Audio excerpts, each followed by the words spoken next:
ilmoon namaa yoo rakkate kottaa baasaa kiisii keessan keessaa jetteen waamti. Maaltu si boochise am? Ana akkati boosuuf haasa'an jiru bar. Hin boosa taanaan hin haasa'u maaf hin haasa'u? Itti fufi bo'aan jiru booni itti fufi. Indee kanaafi gaafa gargaarsi jiru ishii ofii ishee birrii ishee baastu miti unuun dabaltee birrii nu baasisti. Seenaa kumaa nama jiru hiriyoonni ishee nama jiranii warri har'a shira irratti xaxaa jiran kunis nama jiranii gargaarsa yoo ta'e namni masii caala nama gargaariin jiru. Anaaf masii waanaa gooteefis miti waanaa laatteefis miti hiriyyaadhaan walitti dhiyaanna garuu na dhukkube. Maaliif garaarra dugdi no'uu jettee Oromoon gaafa mammaaktu. Foontu foon nyaatee kan keenyatu deebi'ee nu nyaate. Sinii galee dubartiin dubartii irratti daba yaaddu yoo yaaddesi daba dubartii yaadde haloo dubartii dhiirri hin bahatu.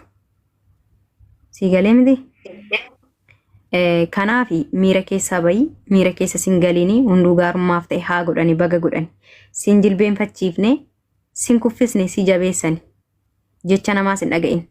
Gaarummaa kee gara fuulduraatti ittuma fufii hojjedhu. Maaliif beektaa? Waaqayyo gaarummaa sana ati waaqayyoon ilaaltee hojjetta malee ilma namaarraa gaarii gootee gaarii hin eeggatin. Ilma namaa jechuun bofadha. Akka uffataa sitti marmaa akka bofaas iddeessa si biraa deema. Dhala namaa akka bofaatti si idduuf jettee immoo ati sekondii tokkoof bakka ittiin kennin. Jabaadhu bakkuma kanarratti jabaadhu. Jabina kee kana caalatti cimii itti argisiisi. Si kuffisuu dadhabnaani sareen si jammar duubaan nama nyaattu. Jarri kun warri har'a shira xaxe kun fuunduraan si gaafa'uu dadhabe. Fuunduraan sitti dhufuu dadhabee duubaan si nyaate. Karaa si miidhu dhabnaan karaa namaa dhufanii si jedhan jechuudha. Kusoo kun immoo siif miidhama ta'uu hin qabu. Suni miidhama sii ta'uu hin qabu already. Jabina sii ta'uu qaba. Gara fuulduraattis nama gargaaruu barbaadde gargaariitti dabalee har'as taanaan boris taanaan qabdaa waaqayyoo sirra goree waan gurguddaa hojjetaa jira. Ati gaafa nama gargaartu nama gammachiistamti waaqayyoon gargaarta malee. Hojii mana waaqayyoo keessaa inni tokko rakkataa gargaaruudha. Si galee macaafni qulqulluun namni tokko rakkataa koo yoo gargaaree qixxee anaan gargaareettan fudhadhaa jedha. Kanaafiyyuu waan goote hundumaatti hin gaabbin. Waan warra shira sitirratti hojjete kanaaf gocha isaaniif kaleessa gooteefis deebite isaanis ofii waqqasin. Baga fudhatanii baga sirratti shirani. Har'a miti kaleessayyuu argiteetta shirri kun akkamitti akka sirratti xaxame. Kanaaf kaleessa haqa kee dhabdee sababa haqa kee hamaa baatee har'a sababa haqa keetii haqa namaa fuutee sirra hin jiru haqa keef jibbamte haga kana mara. Damni hammi kun mara haqa keefi. Already innumti har'a airportii keessatti hin seeniin viizaan kee kaansel ta'eera jedhee deebi'ee daawwalu kuni bor maal jedhee ija sabaatti ba'a. Maqaa nama guddaati. Maqaa namaa hin dhayinaa gaafa jedhamu akka viizaan hin baane otoo beeku. Akka viizaan aappilaa hin taane otoo beeku akkamitti daa'ima yatiimaa, daa'ima haadha hin qabne, daa'ima abbaa hin qabne. Rakkataa namni tokko karaarraa fuudhee gargaare ispoonsera irratti ta'ee uummatallee dammaqsee fi nama kanaaf karaa bane akkamittiin namni tokko viizaan kee hin baane deebi'ii jedhee itti dawwalaan. Already hin beeka akka viizaan kun hin baane. Akka viizaan kun aappilaa hin taane hin beeka namichi sun. Beergit dhibbatti. Si galee tokkoffaa mucaan sun waa'ee mana nyaataa kanaa keessaanis dubbatamaa ture. Achirraanis ka'eera jarri jaruma. Warri walee walumaa hokkoon garaa farkistii jedhee Oromoon gaafa mamaaku. Si galee mini? Kanaaf duuba kee eeggachaa deemi kana booda. Kanaa booda akeekkataa lolii mil'ataa deebi'eedha. Eenyu akkasii wajjin jiru, eenyummoo akka qaawwa banee diina sitti gashaa jiru, atillee barachaa deemi asirratti. Warra har'a miidiyaa kanarra taa'ee si wajjiniin sirbe keessallee eenyu akkasii dubbatee fi eenyu akka dhugaa kee baruuf dubbatee fi eenyummoo akka qaawwa argatee si miidhuuf sitti game adda baafatteetti. Already nama baay'ee adda baaseera. Nama baay'ee namootuma nuti hiriyyaadha jedhu jechuudha. Kanaafi bu'aa maraafiyyuu warroonni haqa namaa nyaattan, warroonni dhugaa namaa ukkaamsitan, warroonni ilmoo namaa boosistanii guyyaa takka jechuudha gaafa dhukkubsattanii afaan keessa walitti saamsame waan dubbattan dhabdantu jira.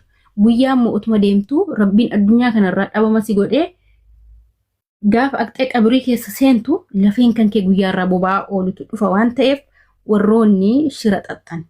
Please shira namummaa xaxuu osoo dhiistanii bareeda. Warri haqa namaa gar malee nyaattan illee jechuudha. Warri ilmoo namaa boosistan illee jechuudha. Warri immoo feekiin taane hojjettan illee jechuudha. Guyyaa tokko rabbiin oolmaa isin ooltan hundumaa ni deebisaa jechuudha. Waan shawwadame keessaa immoo nama amanuu kiyya jechuudha. Nama amanuun qileerra nagate. Nama amanuun ilmoo namaallee na jalatti miidhe jechuudha. Kanaaf waan isin gootan utubaa akkanaa ta'e malee salphina yookiin immoo kufaatii yookiin immoo gadhaantummaa tokkoo miti. Maaliif hojii tiyyatti ani dubartii amanamtuu, dubartii cimtuu, dubartii jabduudha. Yoomillee duubatti nama hin jenne nama namta akka illee dhageenya jechuudha. Haqqi namaa narra hin jiru, himimmaan namaa narra hin jiru, dhugaan namaa narra hin jiru. Nama kiyya kenne malee nama kan namaa fudhatee nama boosisee miti. Kanaaf warroonni yeroo baay'ee har'a jechuudha koomentii baay'ee ilaalan ture mooraalitii cabsuuf karaa argattanii tattaafattanii macheem isiniin milkaa'u. Mucattii kana immoo ani haqa kiyyaani maallaqa kiyyaani kanin viizaa kana baasee jechuudha. Viizaa kana immoo kaleessa engadda torban tokko guutuu sin kadhataa ture bilbila na jalaan kaasnee jechuudha. Maaliif kan akkasiin gootanii isinuu beektu? Maaliif akkasiin intala haadha abbaan qabne intala karaarra teessu akkanatti karaatti deebistanii boosistan isinuu beektu. Yoo dhuguma dhugaan jidduu keenya jiraate dhugaan hin turti malee hin bulti malee hin qal'atti malee ni baati. Guyyaa dhugaan baate immoo imimmaan ishees imimmaan kiyyas deebii argata jechuudha. Warri haqa namaa nyaattan warri ilmoo namaa boosistan isiniif wayyoo. Isinii galee warri ilmoo namaa boosistanii isiniif wayyoo dhuma keessan. Rabbiin akka ilma namaa miti hin ariifatu. Rabbiin akka ilma namaa miti dafee xiiqii fi haloo hin baafatu. Kanaaf warri ana kuffisuuf waa meeqa dubbattanillee ana nama isinii kufullee miti.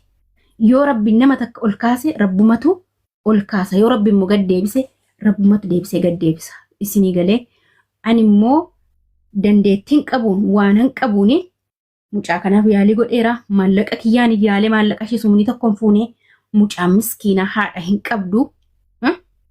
Waan isin na boosistan keessaa immoo jechuudha. Abshirii waan kana natu sii hojjeta.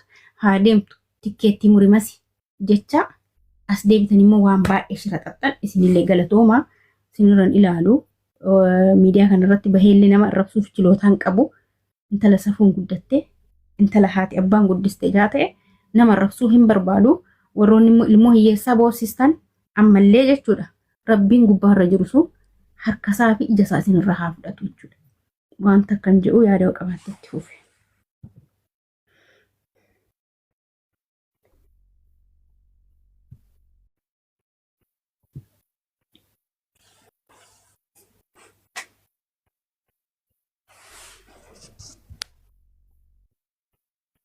Mewutii irra jirtu. Waa hundumaa rabbumaaf dhiisi rabbii hin danda'a. Guyyaa tokko guyyaa har'aa miti guyyaa qiyaamaatti wal gaafanna dhima dhiisi. Innis amantii qaba.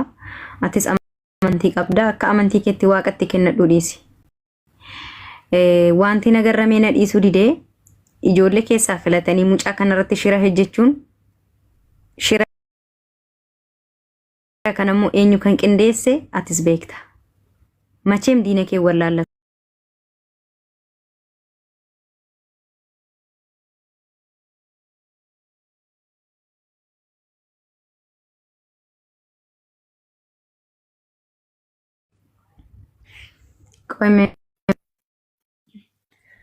Kanaafi hamilee buusnaadha karoorri isaanii yookaan qalbii cabsinaa akkas yoo goonee akkasittiin gadi buusnaa never ever hin jiru tun Imaaniin naa galcha. iyyaadinaa. Imaaniin galcha. Kanaafi haa godhani rakkoon qabu.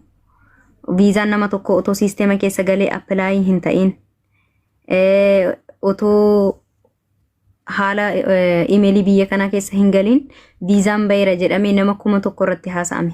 Viizaa sana kaanselii goonee atis waa'ee hin beektaa waa'ee biizinasaatii kootaadhaaf jedhanii kaampaaniin sun bil kaansel godhaniidhaan amma immoo hududuuba deebinee viizaanuu hin baane jedhan. Orreedii ati birrii kaffalteetta. Birriin sirratti nafne duubee naa baasan jennee kaashii kaffalattee immoo viizaa mucaa kanaa keessaa addatti ilaalanii kana godhanii miti kana gochuuni nama kaleessa si kuffisuuf sirratti daboo ba'aa ture irra caalamu harka keetiin diina bitatte ati. Birrii kee kiisii keessaa baastee ofitti diina bitatte. Eenyu akka ta'e immoo atis beekta. Ani qola baasee sitti immoo barbaachisu. Kuni barnoota guddaa siif haa ta'u. Namoonni har'a nama baay'een arge. Namoonni har'a hattuu jettanii barreessitan kuni galatooma. Maaliif haga asirratti wal beennutti haga asirratti wal arginetti waliin taanee nama gargaaru malee haqa namaa ofitti dabarsuuf takkaa yaallee hin beennu takkaallee yaaltee hin beektu. Ilmoon namaa yoo rakkate kottaa baasaa kiisii keessan keessaa jetteen waamti. Maaltu si boochise am? An akkati boosuuf haasa'an jiru bar? Hin boosa taanaan hin haasa'u maaf an haasa'a? Itti fufi bo'aan jiru booni itti fufi. Indee?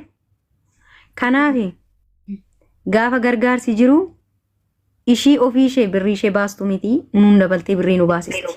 Seenaa kumaa nama jiru hiriyoonni ishee nama jiranii warri har'a shira irratti xaxaa jiran kunis nama jiranii gargaarsa yoo ta'e namni masii caala nama.